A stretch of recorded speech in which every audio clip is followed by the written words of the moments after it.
আজিৰ সাধু লেখিকা মাধন ভূঞাৰ ভেকুলীৰ বিয়া।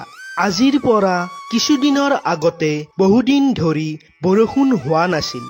আহাৰ মাহ, মাটি ফাটি চিটাচিট দিছে। চাৰিওফালে খৰাং, মানুহে ধান খেতি কৰিবলৈ পৰা নাই। ফালে গছ গছনি শুকাই যাবলৈ ধৰিছে। চৰাই চিৰিকটি জীৱ জন্তুৱে এটোপাল পানীৰ কাৰণে হাহাকাৰ কৰিছে। নাই, আকাশত কোনো বৰষুণ দিয়াৰ লক্ষণেই নাই। গাঁৱৰ ল'ৰা ছোৱালী বুঢ়া বুঢ়ী সকলোৱে মেল পাতিছে। ভেকুলীৰ বিয়া পাতিব হেনো, নহলে আন উপায় নাই। জানোচা বৰষুণ দেৱতা প্ৰসন্ন হয়েই। সেইকাৰণে গাঁৱৰ সকলোকে ভেকুলীৰ বিয়াৰ দায়িত্ব ভাগ কৰি দিয়া হল।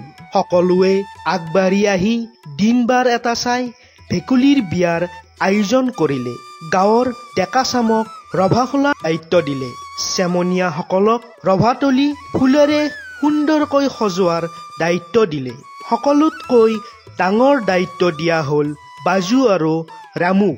সিহঁত দুটাক দুটা ধুনীয়া ডাঙৰ চাই ভেকুলী ধৰি আনিবলৈ কোৱা হল।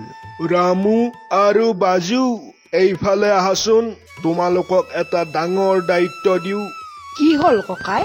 কোৱা, কি দায়িত্ব দিয়া, আমি কৰিম। তোমালোক দুইটাই সুন্দৰ দুটা ডাঙৰ আকাৰৰ ভেকুলী ধৰি আনা। হ'ব ককাই, আমি লৈ আহিম। এতিয়া সিহঁতে ভেকুলী পাই ক'ত? গোটেইখন শুকান যেন মৰুভূমিহে। ককাসকলো আমি ভেকুলী নিম বুলি এতিয়া আমি ভেকুলী ক'ত পাম?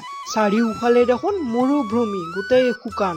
এটা কাম কৰো বাজু, ভেকুলী সাধাৰণতে শাল বিলতহে থাকে।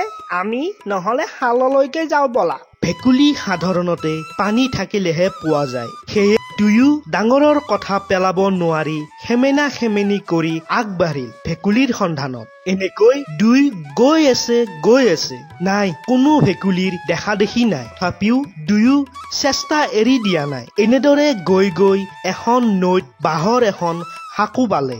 ৰামুৱে খবৰ পালে যে সাঁকোখন পাৰ হলে এটা দ পুখুৰী পোৱা যাব আৰু তাতেই ভেকুলী পাব। সেয়ে দুয়ো কথামতেই কামত আগবাঢ়িল। বাজু কিন্তু সাহসী আছিল।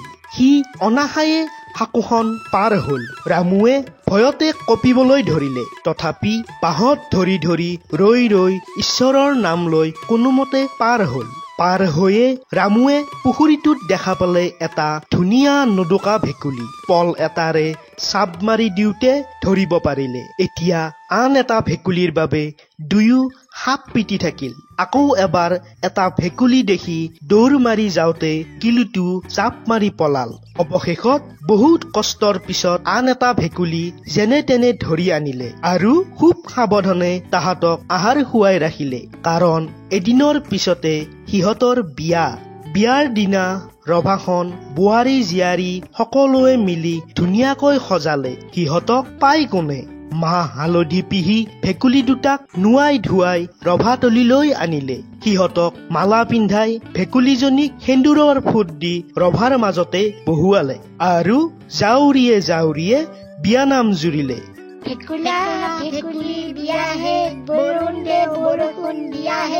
দৰা শহুলা ভেকুলীক বেৰ অৰ্থাৎ 4টা কলপুলি মাজত দৰালৈ অনা মাহ হালধিৰে নোৱাই ধুৱাই আয়তীসকলে জাউৰিয়ে জাউৰিয়ে বিয়ানাম গাইছে। ৰাম ৰাম শহুৰা ভেকুলী, ৰাম ৰাম বিয়াখন পাতিছে। হৰি মোৰ ঐ বেৰি বেৰি চাইছে। আনহাতে কইনা শহুলীক বেৰৰ মাজত লৈ কইনা ফালৰ আয়তীসকলে গাইছে। ৰাম ৰাম শহুলী ভেকুলীক ৰাম ৰাম ধুৱাইছে ধুৱাইছে। হৰি মোৰ ঐ আনন্দ নধৰে হিয়াহে। ৰাম ৰাম ৰঙতে শহুলী, ৰাম ৰাম ৰাম জপিয়াই ফুৰিছে। হৰি মোৰ ঐ কইনা পাবলৈ হয়হে। আকৌ পানী তুলিবলৈ যাওঁতে জীয়ৰী বোৱাৰীয়ে গাইছে। ফুল চন্দন তুলসী ভৰিল কি নভৰিল, শহুলী মাকৰ কলচী দাদাই পাৰি দিয়া খাওঁহে। ফুল চন্দন তুলসী ভৰিল নে নভৰিল, কুহুলী মাকৰ কলচী ভৰিল নে নভৰিল, কুহুলী মাকৰ কলচী। গা ধুই উঠিয়ে শুহুলী ভেকুলী, ঐ ৰাম কি সাজ পিন্ধিব পাইহে। তাতে শুকুৱা মুঠিতে লুকুৱা ঐ ৰাম সেই সাজ পিন্ধিব পাইহে। বিয়া নামৰ সুৰ শুনি ভেকুলী দুটা জাপ মাৰি যাব খোজে।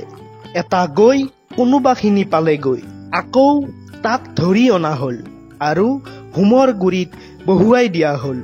আম খৰিৰ ধোঁৱাত থাকিব নোৱাৰি ভেকুলীজনীয়ে কেকো কেকো বুলি তুৰতুৰাবলৈ ধৰিলে।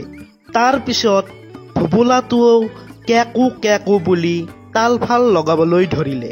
ফালে হোমৰ ধোঁৱাৰে গোটেইখন চানি ধৰিলে। এটা সময়ত এনেকৈ তুৰতুৰালে যে কাৰো মাত কোনেও নুশুনা হল। ফালে বিয়া নামৰ জাউৰিত ডেকা বুঢ়াও সাৰি যোৱা নাই। পানী তুলিবলৈ গৈ দৰাৰ মাক আৰু কইনাৰ মাকে উৰাই ঘূৰাই নাছিলে। কোনোবাই আকৌ ভঙা টিং বজালে। ইয়াৰ ৰভাতলি উদুলি মুদুলি কোমল চাউল মহৰ এঠা দৈৰ সৈতে সকলোৱে আনন্দৰে খালে। বিয়াৰ হোম সম্পূৰ্ণ নহওঁতেই আকাশখন ডাৱৰে আৱৰি ধৰিলে। তাৰ পিছত গুৰুম গুৰুম ঢেৰেকনি বিজুলীৰ চিকমিকনি আৰু তাৰ পিছত কিনকিনীয়া বৰষুণ হল। ইয়াৰ পিছতে মুষলধাৰে বৰষুণ দিলে। বৰষুণ দেখি দৰাৰূপী ভেকুলা জাপ মাৰি পলাল আৰু কইনাৰূপী ভেকুলীও কলৈ গল কোনেও তলকিবই নোৱাৰিলে। এনেকৈ বৰষুণ জাকে সকলোৰে মনত আশাৰ বতৰা কঢ়িয়াই আনিলে। আচলতে বিশ্বাসেই আদিমূল।